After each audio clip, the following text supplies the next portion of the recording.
Firman Tuhan akan menguatkan kita, dan roh kita akan dikuatkan melalui firman Tuhan yang disampaikan oleh hamba-Nya. Firman-Mu berkatalah besertaku, maka kuat roh dan jiwaku. Tangan-Mu Tuhan selalu ku nantikan, di setiap langkahku percaya. Dengan sayap-Mu ku akan terbang tinggi di tengah badai hidup. Ku tak menyerah, Kau kekuatan dan perlindungan bagiku. Pertolongan-Mu di tempat maha tinggi. Ku mengangkat tanganku, aku berserah. Kau ku nantikan, Kau yang ku sembah, Yesusku. Dengan sayap-Mu ku akan terbang tinggi di tengah badai hidup. Ku tak menyerah, Kau kekuatan dan perlindungan bagiku. Pertolongan-Mu di tempat maha tinggi. Ku mengangkat tanganku, aku berserah. Kau ku nantikan, Kau yang ku sembah, Yesusku, Rajaku.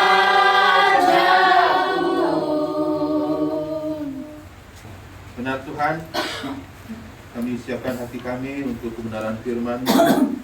Biarlah saat ini Engkau yang berkuasa atas hidup kami, atas hati kami, pikiran kami.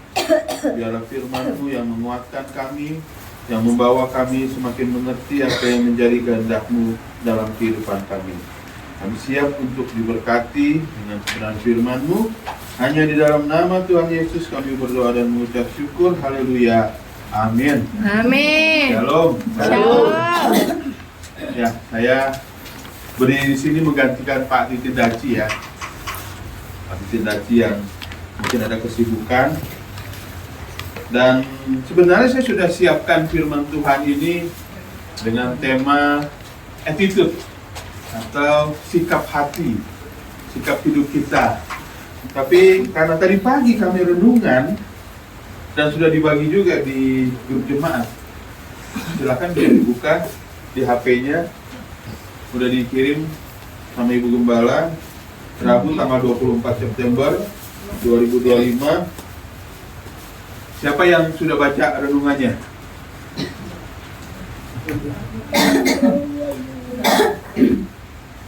Yang renungan hari ini, pagi ini, siapa yang sudah baca? Iya. Itu setiap hari jam 5 dikirim sama Bu Ida.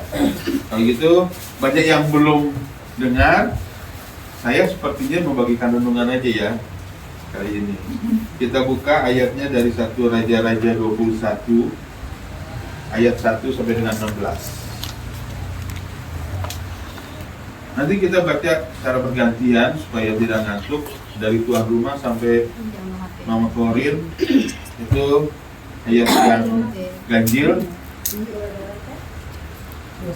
21 ayat 1 sampai dengan 16. Nanti dari Meli sampai Miss Niken itu yang termasuk saya, itu yang genap. Pas kita satu-satu ayat, Pak. Hah? Pas kita satu-satu ayat. Iya, enggak. Baru saya bagi. Oh, iya. Kalau enggak, silakanlah kalau mau bagi. Oke, siap. Ya, 1 Raja-Raja pasal 21 ayat 1 sampai 16.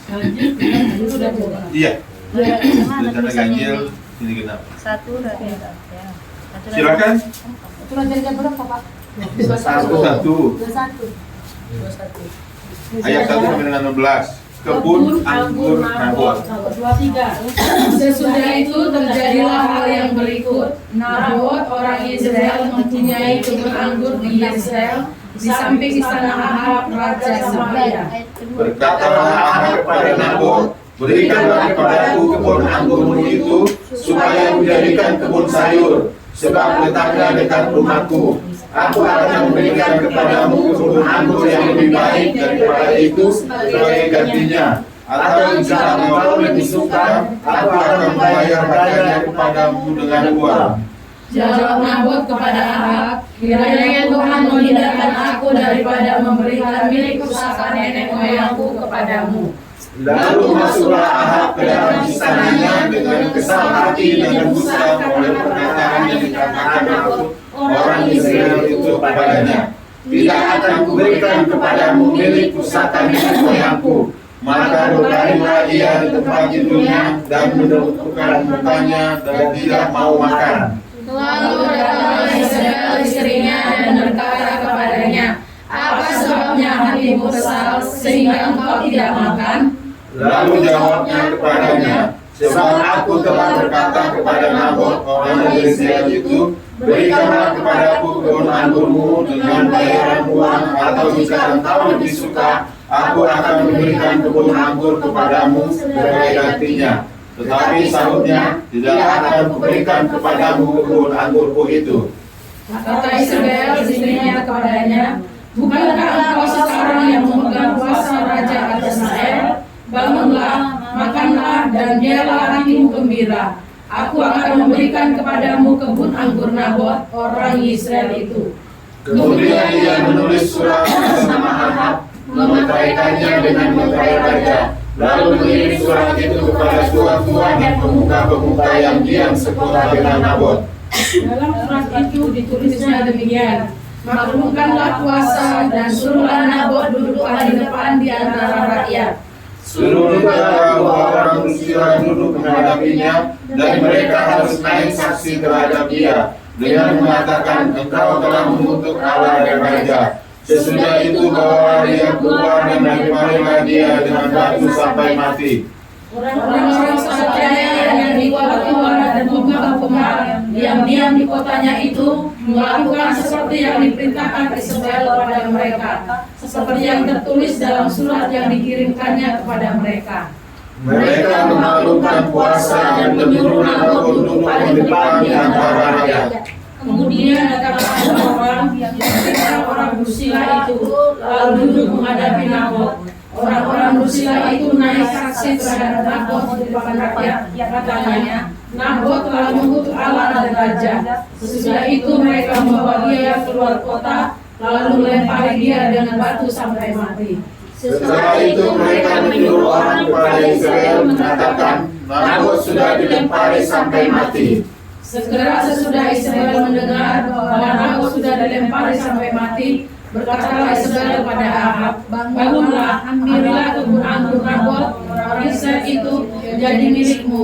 Karena Nabot yang menolak memberikannya kepadamu dengan bayaran uang sudah tidak hidup lagi, ia sudah mati. Segera sesudah Ahab mendengar bahwa Nabot sudah mati, ia bangun dan pergi ke kebun anggur Nabot orang Israel itu untuk mengambil kebun menjadi miliknya. Amin. Ya, saya akan bacakan renungannya. Natsnya diambil dari pasal ayat yang keempat. Lalu Ahab masuk ke dalam istananya dengan hati kesal dan gusar karena perkataan yang diucapkan Nabot orang Israel itu kepadanya, aku tidak akan memberikan kepadamu milik pusaka nenek moyangku. Judul renungannya pada pagi yang hari ini, penyebab ketidakbahagiaan. Renungannya sebagai berikut.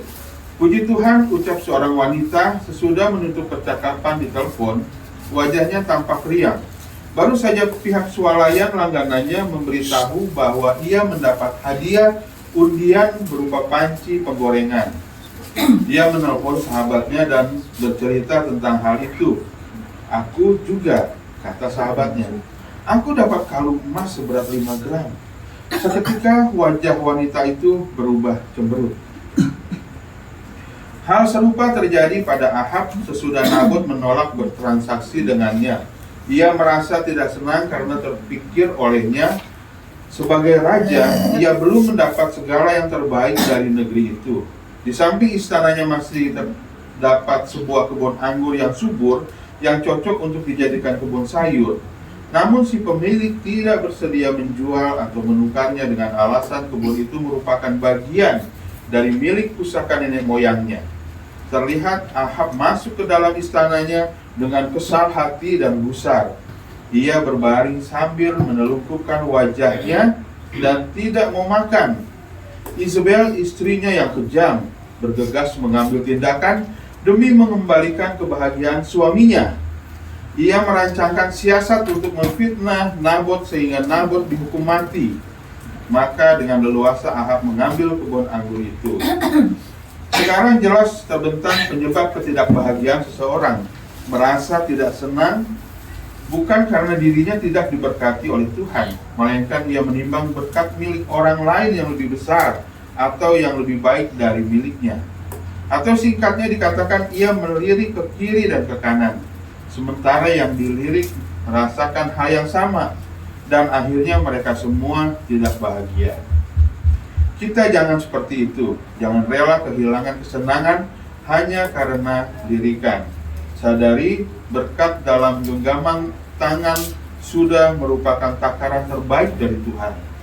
Kesimpulannya, kita akan menjadi orang-orang yang berbahagia ketika kita dapat mensyukuri berkat Tuhan dalam genggaman tangan kita. Ya, Bapak Ibu Saudara yang terkasih, dasar dari ketidakbahagiaan kita itu terletak dari rasa kurang bersyukur kita.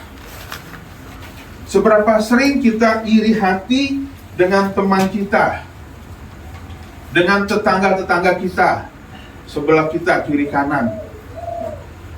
Bahkan yang parahnya lagi, kita iri dengan saudara kita. Kadang-kadang dengan saudara sekandung, kadang-kadang dengan saudara sepupu. Kok dia lebih enak hidupnya ya dari saya ya? Padahal kerjanya biasa aja. Aku yang udah kerja banting tulang, capek sekali dari pagi sampai malam, begini-begini aja. Seperti nggak ada hasilnya, habis untuk makan sehari-hari saja. Tapi kok dia diberkati ya, bisa beli ini, bisa beli itu. Sudah timbul rasa iri, sudah timbul rasa membanding-bandingkannya. Kok dia bisa, kok saya nggak bisa. Ada rasa ingin memiliki apa yang ada pada orang lain. Seperti yang kita baca dari cerita Ahab ini, kita tahu dia adalah seorang raja. Dan dalam cerita ini, terutama dia lihat di sebelah rumahnya itu, istananya itu, ada kebun anggur subur. Dia ingin memiliki. Dia kan seorang raja. Dia inginnya kehendaknya itu terjadi. Seperti yang pernah saya beritakan di ibadah 2 minggu lalu. Kehendak kita yang inginnya terjadi. Kita nggak memberikan kesempatan atau kita nggak mengikhlaskan kalau kehendak Tuhanlah yang seharusnya terjadi. Jadi dia melirik, dia menginginkan kebun anggur itu. Bahkan mungkin Ahab ini dia senang sayur-sayuran. Jadi lumayan juga kalau aku bikin kebun sayur kan. Aku kalau makan tinggal cabut ya kan, kangkung di situ, bayam di situ, apalagi ya, semuanya sayur-sayuran. Jadi dia menginginkan. Tapi lucunya, sebagai seorang raja, dia mempunyai sifat yang cengeng kalau kita lihat di sini. Orang yang melo, lebay. Kalau orang Jakarta bilang gede ambeknya, ngambek dia. Masuk ke kamar, terbaring, lumpuh, dia tutup wajahnya, mungkin kesal bagaimana, Bahkan yang anehnya lagi, sampai dia nggak mau makan, ngambek dia.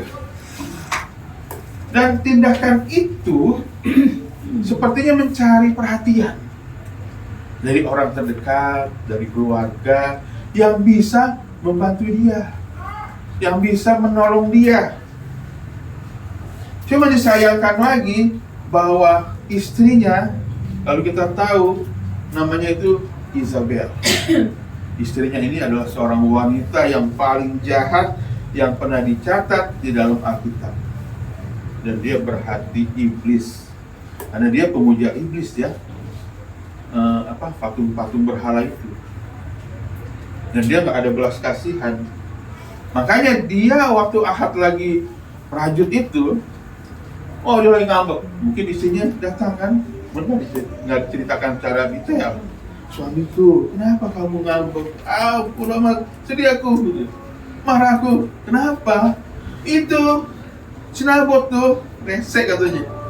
Aku cuma bilang mau ambil, padahal aku mau bayar, nggak dikasih. Aku dianggap apa ini? Udah tenang aja, habis dia nanti sama kita, tenang aja. Inilah bahayanya kalau kita punya pasangan yang kutip jahat. Bukannya menenangkan suaminya, bukannya menghibur suaminya, bukannya memberikan masukan-masukan yang baik, tapi malah mengompori kesannya, bahkan menyiasati tindakan kejahatan dan menghilangkan nyawa dikatakan. Jadi berapa banyak dari kita juga kadang-kadang kita punya masalah, cepat kita adu-adu, udah aku males gini. Datang suaminya marahan lagi, merasa harga dirinya, emosi. Istriku diginiin gimana, aku marahlah suaminya. Jadi nggak pikir-pikir panjang dulu, nggak dilihat dulu pokok masalahnya apa, kejadiannya yang sebenarnya bagaimana. Kesannya mau frontal, arogan, anggar jago. Pokoknya mau benar mau salah belakangan, aku bela dulu istriku.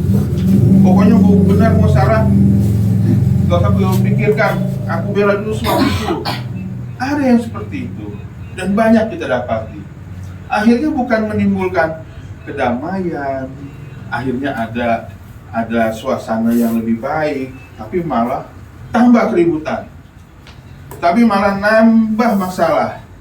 Akhirnya perpecahan terjadi, dendam, sakit hati, bahkan tindakan-tindakan yang tidak kita inginkan terjadi di dalamnya. Hanya karena masalah kecil. Cuman ini nih, si Panggaron dibilangnya, tukang ngadu, apa-apa nangis, apa-apa kesel, ngadu. Akhirnya didukung lah, mungkin sama keluarganya, mungkin sama saudaranya, mungkin sama istrinya, sama suaminya, ribut lah jadinya. Inilah gambaran dari apa yang terjadi. Jadi bertolak belakang dengan apa yang saya rasakan. Kalau saya, sering juga saya merajut juga sama Bu Ida. Tapi gak pernah saya dibela. Malah kalau bisa dibilang, syukurin loh. Makanya pikir, malu, udah tua, udah ini. Jangan bikin malu lagi. Saya malah digituin gitu, bukannya saya merasa pengennya mendapat pembelaan, kok malah tambah terpuruk. Saya ngomong malah tambah mati lah saya kan, nggak ada jadi apa ya hidup saya jadinya kan. Makanya kadang-kadang saya suka cari siapa orang yang bisa saya jadi teman curhat saya gitu, karena kalau nggak diluapin juga kan ganjal terus dalam hati. Tapi itulah bagusnya. Seperti ibu-ibu PWB yang kemarin tampilkan video itu kan luar biasa. Bagaimana peranan istri sebagai penolong. Apa penolongnya suami istri, istri bagi suami? Apa peranannya sebagai penolong? Bukan penolong itu, ayo suamiku kita hajar dia, kamu kurang ajar dia itu, ayo kita keroyok. Bukan gitu. Kita kalau jadi penolong, kita redakan emosinya, kita hilangkan amarahnya, kita elus-elus suami kita misalnya atau istri kita, udah lama. Coba kita pikir-pikir dulu, jangan diluapin sekarang. Saya juga banyak belajar dari Bu Ida ya, kalau ada apa-apa, tahan dulu. Cuman kadang-kadang tahannya kelamaan. Udah selesai masalahnya, baru ingat, oh si itu kan gini, ditegur lah orang itu. Loh Bu, itu udah lewat, Bu, gak usah diungkit lagi. Jadi tambah lagi masalahnya. Tapi itulah, memang kita harus menahan diri, kita harus bijaksana. Jangan kita menuruti emosi. Sama seperti kasus inilah, Ahab ini. Lebay kali dia. Saya lihat, aduh, gak cocok dia jadi raja. Masa?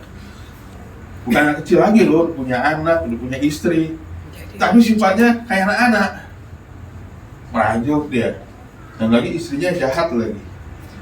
Jadi itulah gambaran bagaimana kita juga bisa belajar dari kasus yang terjadi di dalam kehidupan Ahab bersama dengan Izebel. Namun satu yang saya juga mau tekankan di sini, kita belajar juga dari Ahab yang kehilangan kebahagiaan, resah sendiri, marah sendiri, karena merasa tadi yang saya bilang, dia sebagai raja merasa dihina lah kalau ditolak itu kan. Namanya raja, dia ingin kalau bisa nggak usah bayar, tapi dia udah nawarin kan sama si Nabot itu kan. Udahlah, aku bayar lah berapa kau mau, ya kan? Tapi dia nggak mau, nggak bisa. Ini peninggalan pusaka keluarga leluhur. Tapi ya itulah yang bikin dia jadi emosi, melo. Tapi itulah yang menjadi kebahagiaan kita jadi hilang.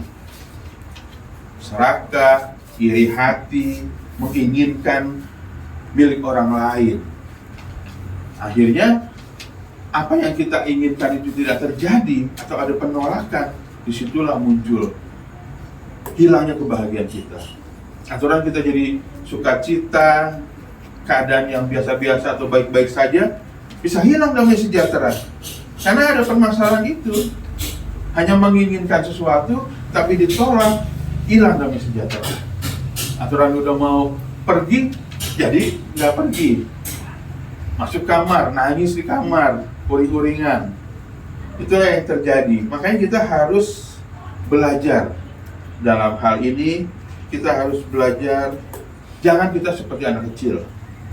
Jangan kita seperti orang yang tidak punya pegangan. Kita ini anak-anak Tuhan, kita harus punya pegangan bahwa Tuhanlah yang menjamin kehidupan kita. Kita yang harus punya pengharapan yang besar kepada Tuhan, bahwa Dia yang akan mencukupkan, memelihara, dan memberkati kita. Kalau kita hanya berharap pada orang lain, kita akan kehilangan damai sejahtera kita. Dan selain kita untuk menghilangkan kehilangan kebahagiaan itu, kita harus mempunyai hati yang bersyukur. Kalau kita sudah bersyukur dengan sungguh-sungguh, kita akan mengalami sukacita yang luar biasa. Kita udah nggak lagi terjerat dengan iri hati, dengan keserakahan, keinginan ini, keinginan itu udah hilang dengan rasa syukur kita.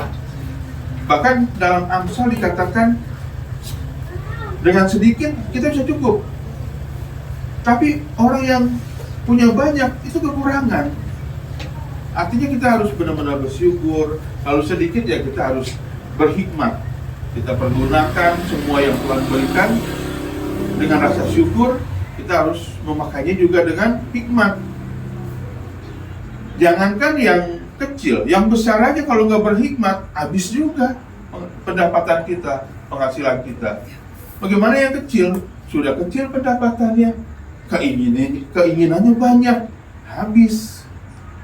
Jadi kita jangan juga punya rasa iri hati, serakah. Dan itu memang seperti anak kecil.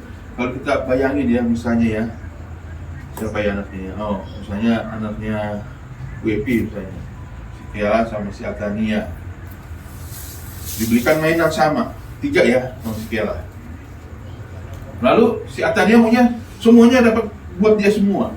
Kan nggak bisa, itu namanya serakah. Kita harus punya rasa yang bagian kita sudah kita terima, itulah yang terbaik, itulah yang sudah Tuhan berikan. Jangan kita menginginkan orang lain. Sama seperti hukum Taurat yang ke-10 juga mengingatkan kita, itu ada di Keluaran 20 ayat 17. Hukum Taurat yang ke-10 yang terakhir, jangan mengingini rumah sesamamu, jangan mengingini istrinya, atau hambanya laki-laki, atau hambanya perempuan, atau lembunya, atau keledainya, atau apapun yang dipunyai sesamamu. Artinya, kita harus takut akan Tuhan, harus ingat diri kita, dan juga kita mengasihi Allah dengan setia, dengan taat, sesuai dengan perintahnya. Sehingga kita tidak lagi menginginkan apa yang dimiliki orang lain. Ada rasa iri yang itu membuat kita hilang damai sejahtera kita. Apalagi kalau sampai kita udah bawa-bawa orang yang ada di sebelah kita. Allah, tetangganya punya mobil baru. Ayo Pak, Bapak kan lebih tinggi jabatannya dari dia, posisinya. Kok dia lebih baru mobilnya? Akhirnya bingunglah suaminya, gimana supaya bisa dapat mobil baru? Korupsi. Banyak kan yang udah naik jabatan, PNS, malah korupsi, ketangkap KPK.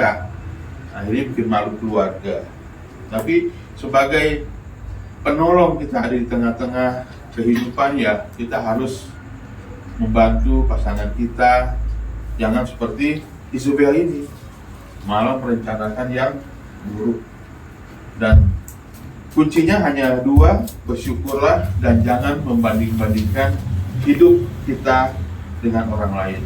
Jauhkan rasa iri hati, kebencian, keserakahan, dan juga sakit hati, sehingga kita bisa hidup tenang menjalani kehidupan ini.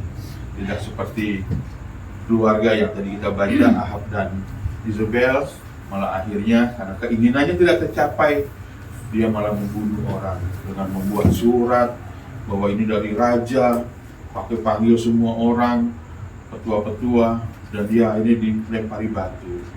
Itu sangat tidak baik untuk dilakukan. Kiranya firman Tuhan ini bisa membuat kita hidup damai. Kita ingat lagi bahwa kita dipanggil menjadi anak-anak Tuhan untuk menjadi pembawa damai, bukan pembawa huru-hara, keributan, sehingga nama Tuhan dipermuliakan. Amin. Mari kita berdoa. Bapak, terima kasih atas firman-Mu yang sederhana ini yang kami boleh dengarkan. Biarlah firman ini terpatri dalam hati kami, untuk kami dapat lakukan. Kami tidak ingin mencontoh yang tidak baik. Sekalipun firman-Mu mengungkapkan ini adalah pelajaran bagi kami untuk kami hidup mengasihi Tuhan dan juga mengasihi sesama, sehingga apa yang Tuhan rancangkan dalam hidup kami itu tergenapi. Terima kasih Tuhan, biar firman-Mu ini dapat kami bawa dalam kehidupan nyata kami, dapat kami praktekkan untuk kemuliaan nama Tuhan. Kami bersyukur atas firman-Mu ini Tuhan, di dalam nama Tuhan Yesus Kristus. Haleluya. Amin. Terima kasih untuk Pak Tan yang sudah menyampaikan firman singkat dan padat, dan biarlah kita bisa melakukan apa yang difirmankan tadi ya untuk kehidupan kita. Kita akan memberikan